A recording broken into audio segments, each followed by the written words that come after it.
On this one, I am going to try out a new paint line from a different color or company called Color Compass. And we're going to see this one pretty well. This fender loaded up. Some people will have representatives like paint reps that'll come to the shop and do it for you. So now that we've got our fender stand, they're able to mix me up 2 different kinds of paint.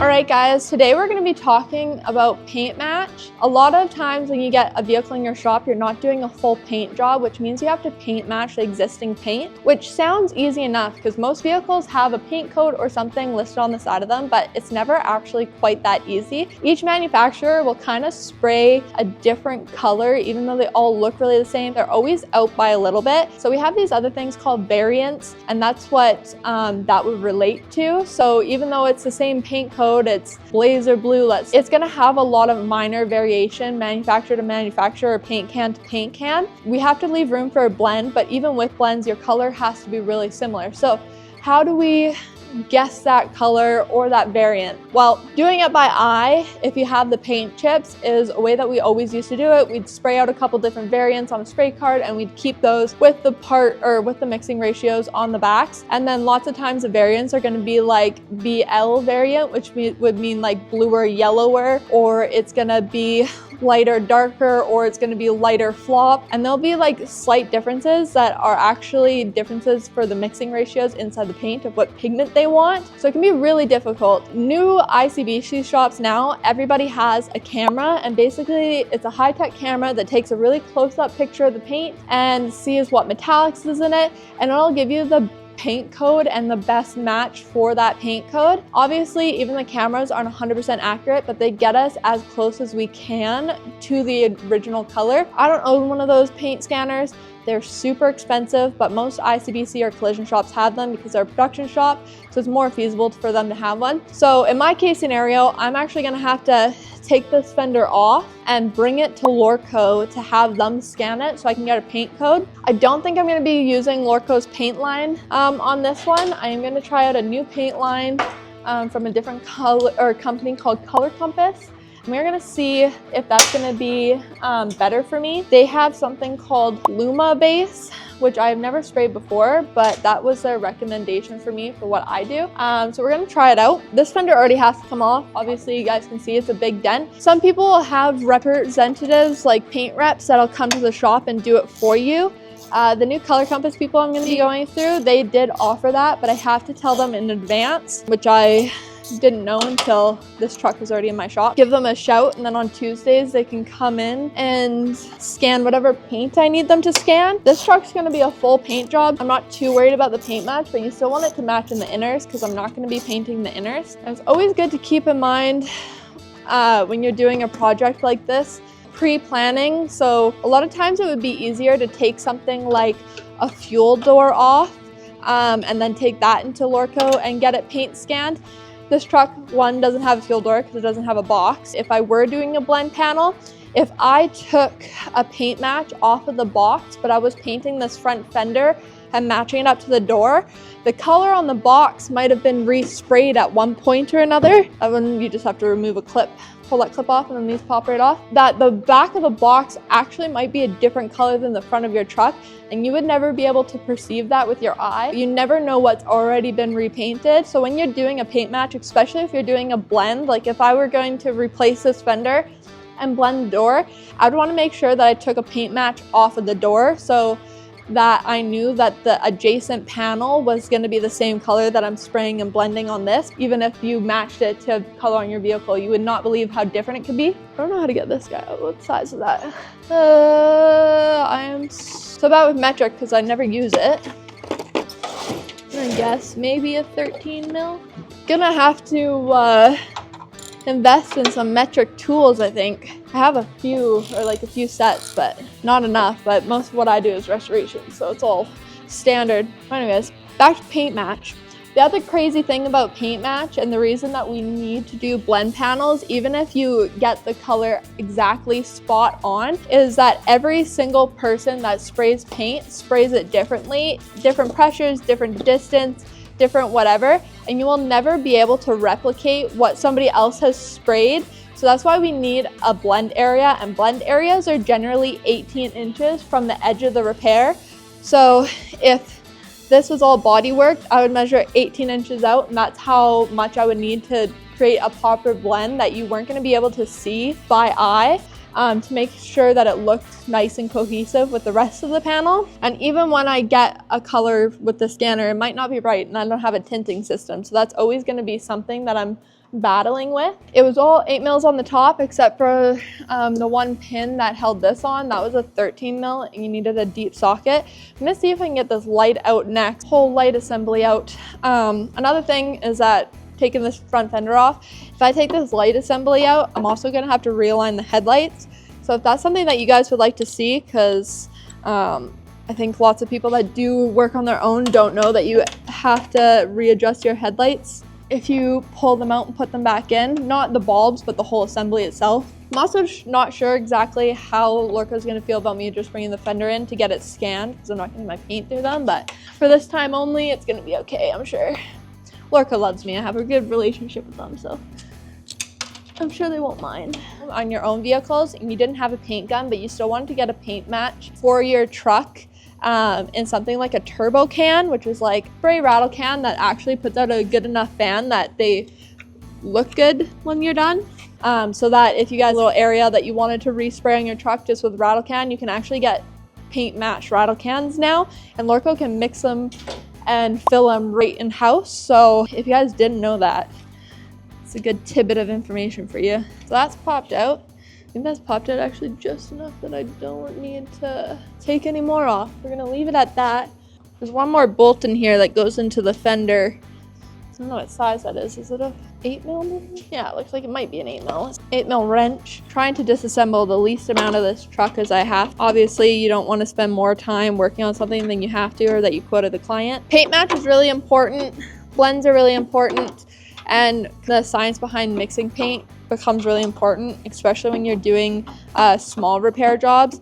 Camera systems aren't perfect, but they are pretty freaking cool. Also didn't have to remove any of the deckling off this fender because we are putting on a new one, but I will have to remove the emblems. Hopefully they'll let me film in there. I really wish I had one, but obviously your girl is on a budget, just like many of you. So, and the flatter the surface, that's the other thing I forgot to mention about the cameras, is they don't really read well on a super rounded surface. So whatever panel you bring in has to be flat enough that you can get a read on it. It doesn't have to be perfectly flat, but it has to be semi-flat.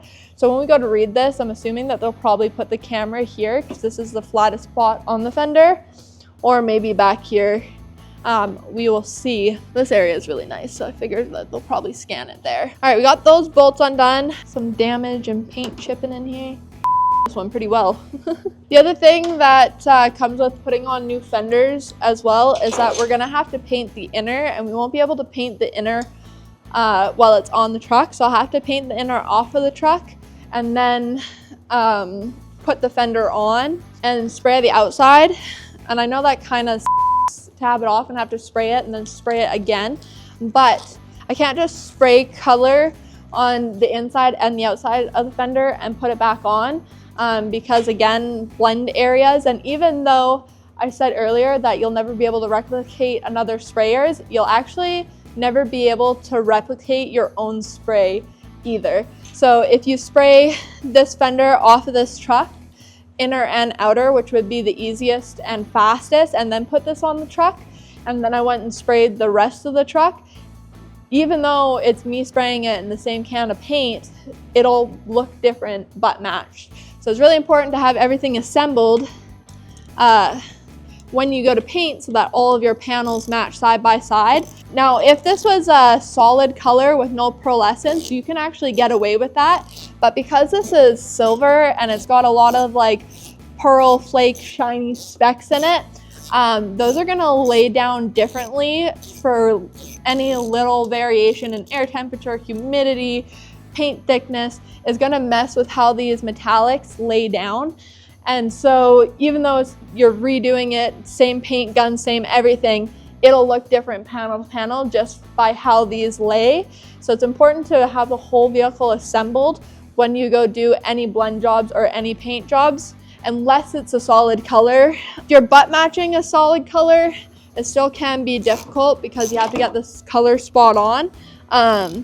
But if you want to spray a panel off the vehicle and you already sprayed and you have to spray the rest of the vehicle, you can technically butt match that brand new color as long as it doesn't have any pearl or flake or anything in it. Metallics will also sit different on metal panels versus plastic panels as well. So just keep that in mind. I know that a lot of shops end up having issues with bumper jobs, which is kind of our main source of income in a collision shop. What size is that? There's a 10 mil. And I only have one. If you're spraying a vehicle and some of the panels are metal and some of the panels are plastic, like plastic bumpers, the paint will actually look different on the plastic bumper than it will on the metal panel. Replace the bumper and just paint the bumper. Sometimes people complain that the bumper never matches the rest of the car.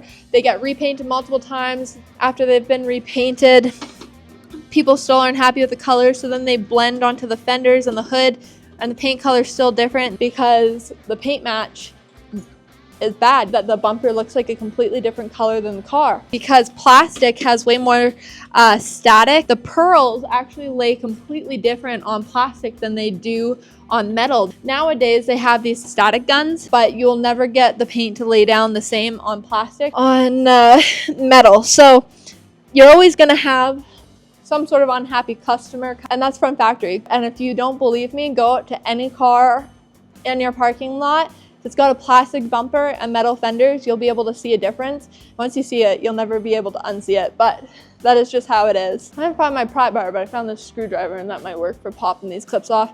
They've got 2 Christmas tree clips on this little piece of, most of the time these clips aren't even salvageable, so I'll probably have to put in some new ones anyway. But I'm replacing this fender, so I'm not being very gentle with it. But if you're doing this and you like your fender, use a different form of pry tool. This door's rusty anyway, but it needs to be replaced. None of my tools are where they're supposed to be. They're exactly where I left them. Don't mind this sacrilege going on right now with plastic piece pulled down, and there's 2 more 8 mil bolts under there. Before you even paint the inner, it should get fit on the truck, even if you just use a handful of bolts. I need another extension. Also didn't take off the decaling off of this fender because it would have been unnecessary because we're already removing the fender. And I know that sounds kind of silly to even bring up, but lots of people don't really think that far ahead, or they get kind of stuck on a task. But there's no reason taking off things that you don't have to take off. So it's important to kind of think before you do, so you're never wasting time. The little lube is always your friend when taking out these bolts, especially if they're rusty. Something else, and you're going to be painting, make a mental note, you're going to have to wash it down really well. It's still in the beginning stages, so I'm not worried about it right now, but if the car's already been prepped and you're taking it apart and you use this, you could have some paint defects afterwards. So just keep that in mind so you're not screwing yourself later or screwing the painter. Now that that's thoroughly soaked, I'm gonna move you guys and I'll show you how we take out the bolts back there. This fender loaded up. I'll just put a little weight on it here, but all of a sudden it became winter again, and more winter than we've had all year. And it's supposed to be spring. I'm starting to think that new groundhog we got, no good.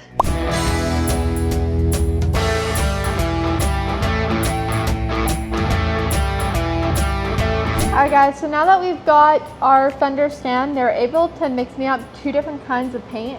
It's funny, when they scanned that fender, it actually came up with a GM paint code, and then we looked it up by year and by the paint code on the truck, and this is what that one is. Those cameras aren't 100% accurate, but they do give you a pretty good idea on color match. So we're gonna try out these 2. She gave me 2 little bottles to test out. I'm just gonna test them out right here. I'm probably gonna do an actual spray out card with these, but just to show you guys, and then we'll try to pick which color is going to be the best. I'm just going to swab test it right here on the side. I'm sanding all this down anyway, so it doesn't matter if I get a little paint on there. But yeah, one's a Ford color and one's a Chev color, and basically The only difference between these two, kind of for like paint makeup wise, is that one has more of a gold fleck and one has more of a white fleck. When I look at this, I don't see very much gold in it, but it's funny because the Ford paint coat actually does have gold in it. So we'll test these out. I don't have to get a perfect match on this truck because I'm doing a full paint, but you still want it to be really close because I'm not painting any of the jams. So I'm just gonna try this one out. So we're gonna do GM on the back door and we're gonna do the Ford on the front door. So they come with a tiny little paint tip. I am going to do a spray out card so I can actually see how this looks. Painting it on like this isn't going to give us the best. Without doing a proper spray out, that one looks really good. So let's give this guy a shot. Okay, so that one's the Ford color. I'm going to just do a thinner brush stroke. I am totally going to have to do a spray out card of these, but I just wanted to see.